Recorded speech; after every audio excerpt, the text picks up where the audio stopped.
Cam छो public. तो आज हम करने वाले हैं JEE 2020 में पूछा गया ट्रिग्नोमेट्री फंक्शन का एक क्वेश्चन। तो देखते हैं ट्रिग्नोमेट्री फंक्शन में से कौन सा क्वेश्चन हमको पूछा गया था। तो क्वेश्चन कुछ ऐसा था हमारे पास। Two vertical poles A B is equal to 15 metre. एक वर्टिकल पोल खड़ा है ऐसे ए बी, जिसका हाइट क्या है 15 metre, and c d is equal to 10 metre. उसके सामने एक दूसरा पोल खड़ा है जिसकी हाइट क्या है 10 metre, are standing apart on the horizontal ground with the point A and C. मतलब नीचे वाला पॉइंट क्या है, ए एंड सी है on the ground. If P is the point of intersection on BC, अगर BC को हम ज्वाइंट करें एंड AD को ज्वाइंट करें तो वो किस पॉइंट पे टच होते हैं, P पॉइंट पे टच होते हैं। तो P से ग्राउंड का जो डिस्टेंस है वो हमको यहाँ पे फाइंड करना है कि इन चारों में से कौन सा ऑप्शन वहां पे मीटर में सही होगा। चलिए सबसे पहले तो हमको क्या करना पड़ेगा, क्वेश्चन जो है उसको ड्रॉ करते हैं। चलिए सबसे पहले तो ये फर्स्ट पोल हमारा क्या है ए बी, जहां पे ए पॉइंट क्या है ग्राउंड पे है, तो ये आएगा। उसके एग्जैक्ट सामने दूसरा पोल खड़ा है जिसका क्या है, नीचे पॉइंट है सी एंड ऊपर पॉइंट है डी। अभी देखो इसका हाइट कितना है 15 मीटर, उसी तरह से इसका हाइट कितना है 10 मीटर। अब हमको इंटरसेक्शन पॉइंट किसको ज्वाइंट करना है, बी सी को एंड ए डी को। चलिए बी सी को ज्वाइंट कर लेते हैं। बी सी को हमने यहाँ पे कर लिया ज्वाइंट, उसी तरह से ए डी को हमने कर लिया यहाँ पे ज्वाइंट। ये जो ग्राउंड पे ये जो इंटरसेक्शन पॉइंट मिला वो पॉइंट हमारा क्या है, पॉइंट पी। तो इसका इस ग्राउंड से डिस्टेंस, ये डिस्टेंस क्या होगा वो हमको यहाँ पे फाइंड आउट करना। तो यहाँ पे देखिए ये जो इंटरसेक्शन पॉइंट मिला, यहाँ पे हम इसको नाम दे देते हैं ई।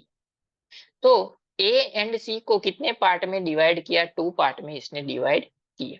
तो 2 रेशियो मिल गए हमको, तो एक रेशियो को ले लेते हैं एम एंड दूसरे को ले लेते हैं एन। चलिए यहाँ तक तो समझ गए हम, फिगर ऐसी दी हुई है।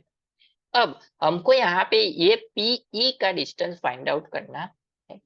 तो उसके लिए यहाँ पे देखिए पीई क्या है, परपेंडिकुलर है किससे, ए सी से, वो हमको पता है। एंड दूसरी चीज क्या पता है कि ए ई डिवाइड बाय ई सी क्या मिला हमको, एम बाय एन रेशियो मिला। चलिए उसके आगे चलते हैं। यहाँ पे हमारे पास 2 ट्राइंगल क्रिएट हुए। एक तो ये मिला ए बी सी वाला इस तरह से,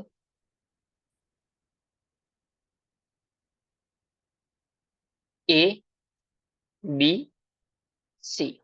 यहाँ पे पॉइंट हमारा पी है, 2 पार्ट में डिवाइड किया पी ई। ये हाइट हमारी 15 है, ये है एम एंड ये है एन। चलिए यहाँ तक तो क्लियर है।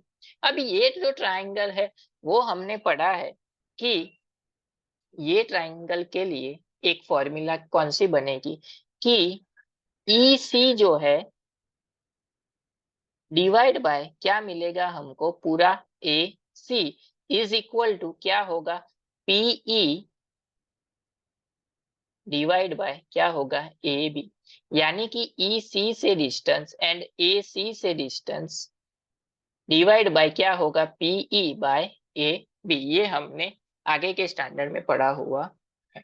अभी जहां पे जो जो वैल्यू है हमको तो पीई की वैल्यू फाइंड आउट करनी है, तो जहां पे जो जो वैल्यू है वो रख देते हैं। चलिए ई सी की जगह पे क्या है एन, तो यहाँ पे आ जाएगा एन। डिवीजन में ए सी मतलब क्या है, दोनों का सम, मतलब m plus n is equal to क्या मिला, PE divide by a b की हाइट कितनी है 15। तो 15 को भेज देते हैं सामने तो पीई की वैल्यू मिल जाएगी। तो पीई इज इक्वल टू हो जाएगा 15n अपॉन m प्लस, ये मिल गया हमको PE।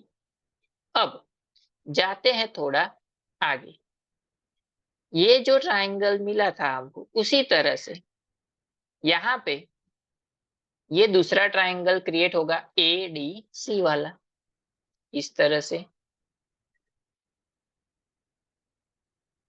ADC। यहाँ पे पॉइंट है हमारा P जो टच करता है यहाँ पे E पे। ये जो डिस्टेंस है वो M है, 10 है, यहाँ पे M एंड यहाँ पे M। तो सेम वही रहेगा, लेकिन यहाँ पे क्या आएगा, AE आएगा। क्या मिलेगा, AE। तो ये हो जाएगा AE डिवाइड बाय पूरा distance AC is equal to PE divide by DC, जैसे यहाँ पे किया।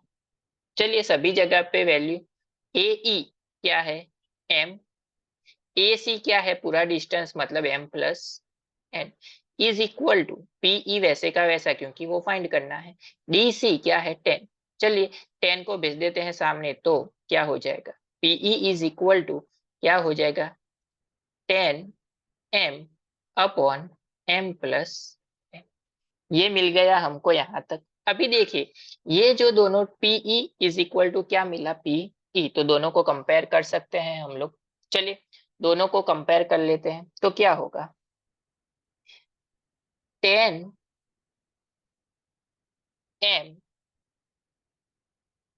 Upon m plus n is equal to क्या है 15n upon m plus n। अभी देखिए दोनों की जगह पे m प्लस n कैंसिल।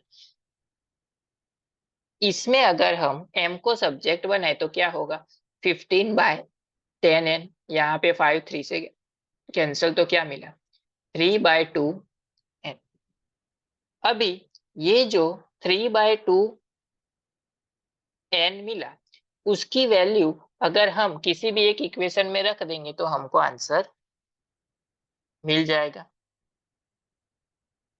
चलिए तो यहाँ पे हम m की जगह पे ये वैल्यू रख देते हैं तो PE इज इक्वल टू क्या हो जाएगा, सबसे पहले तो जो इक्वेशन है वो लिख लेते हैं, PE is equal to 10m upon m plus n। चलिए m की जगह पे value 10 into 3/2n upon 3/2n plus n। चलिए 2 से यहाँ पे 5 कैंसिल, LCM क्या हो जाएगा 2, नहीं कैंसिल नहीं करना है, वहां यहाँ पे 2 ही रखो तो क्या होगा 3 इंटू 10 मतलब 30n अपॉन 2, डिवीजन में यहाँ पे 2 LCM होगा मतलब 2n प्लस 3n अपॉन 2, 2 क्या हो गया कैंसिल, ऊपर क्या मिला 30n अपॉन नीचे क्या मिला 5n, n कैंसिल, 6 5 जा 30। तो PE क्या मिला हमको 6, किस में चाहिए था इन मीटर, तो पीछे लिख दो मीटर। तो ये हो गया हमारा आंसर एंड हमारा ऑप्शन के हिसाब से करेक्ट आंसर हो जाएगा हमारा फर्स्ट वन, यानी कि P से लेके E का जो डिस्टेंस है इंटरसेक्शन पॉइंट का वो क्या मिलेगा हमको 6। ये जो डिस्टेंस है वो क्या मिला 6 मीटर।